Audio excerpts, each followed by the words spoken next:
अस्सलाम वालेकुम जी। एहसास टीवी के साथ राना एहसान अली एक बार फिर आपकी खिदमत में हाजिर है। एक टिकटॉकर है फातिमा जतोई, जिनकी deep fake AI video social media के ऊपर वायरल हुई, जिसके बाद सार्फिन की जानब से ये समझा गया कि इनकी असली वीडियो है जो कि अब वायरल हो चुकी है। सार्फिन ने कहा कि हम तो पहले ही कहते थे कि ये कोई ना कोई ज़रूर गुल खिलाएगी, इसने भी अपनी वीडियो लीक करवा दी। पहले जब ये व्लॉगिंग करती थी तो इसका जो बैकग्राउंड था वो बाहर ऐसा नज़र आता था कि ये बहुत गरीब है, लेकिन अचानक से जब ये लाइव के ऊपर मकबूल हुई तो उसके बाद ये फिर दुबई में दिखाई दी, जिसके बाद सोशल मीडिया सार्फिन ने ये कहा कि जनाब ये अब कोई ना कोई गुल जरूर खिलाएगी।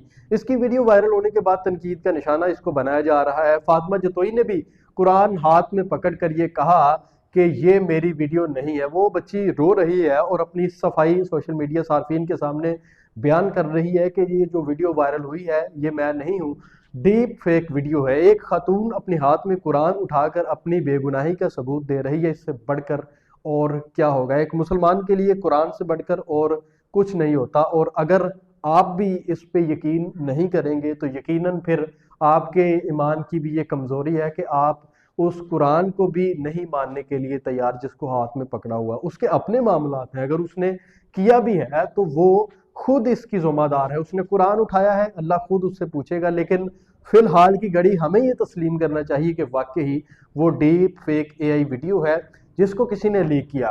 फातिमा जतोई ने इल्ज़ाम लगाया जी, एक डॉक्टर हैं अफान कैसर, सोशल मीडिया के ऊपर उनकी वीडियोस काफ़ी वायरल होती हैं और वो मुख्तलिफ टॉपिक पे वीडियोस बनाते हैं, जिनमें मेडिकल के हवाले से भी बताते हैं, करंट इश्यूज़ पे भी बात करते हैं। उनके हवाले से मैं आपको बता दूं कि उनकी वीडियोस जो मैंने देखी उसके मुताबिक, चूँकि मेरी उनके साथ कोई मुलाकात तो नहीं है, लेकिन उनका जो रवैया है, उनका जो अंदाज़े बयां है, उससे ये अंदाज़ा होता है कि ये एक हसास बंदा है और इस तरह की हरकत ये नहीं कर सकता। लिहाजा अगर कोई बंदा आपके खिलाफ बात करता है, आपकी किसी हरकत को लेकर, आपकी किसी नेगेटिविटी को लेकर, तो उसके ऊपर ये इल्ज़ाम लगा देना कि इस बंदे ने ये सारा कुछ किया है, तो मैं समझता हूँ कि ये समझ से बालातर है। बहरहाल इस वीडियो की फरांजक करवाई जाए, उसके बाद पता चल जाएगा कि क्या ये डीप फेक वीडियो है। लेकिन बज़ाहिर ऐसा लग रहा है कि वो वीडियो वाकई ही एक डीप फेक वीडियो है जिसके तहत किसी को बदनाम करने की कोशिश की गई है। जहां एआई ने बहुत सी सहूलियात आवाम को दी, सोशल मीडिया सार्फिन को, वहीं पे इसके बड़े नुकसानात भी सामने आ रहे हैं। और ये नुकसानात लीक वीडियोस के तनाजुर में सामने आ रहे हैं, जिसमें कभी किसी की तो कभी किसी की वीडियो लीक हो जाती है। और बज़ाहिर एक आम पर्सन, एक सादालू बंदा, उसके लिए समझना मुश्किल हो जाता है कि क्या ये वीडियो डीप फेक है, एआई से बनी है या ओरिजिनल है। बहरहाल आपकी इस हवाले से क्या राय है, कमेंट बॉक्स में अपनी कीमती राय का इजहार जरूर कीजिएगा। इसी के साथ मुझे इस वीडियो से इजाज़त दीजिए। अल्लाह हाफ़िज़।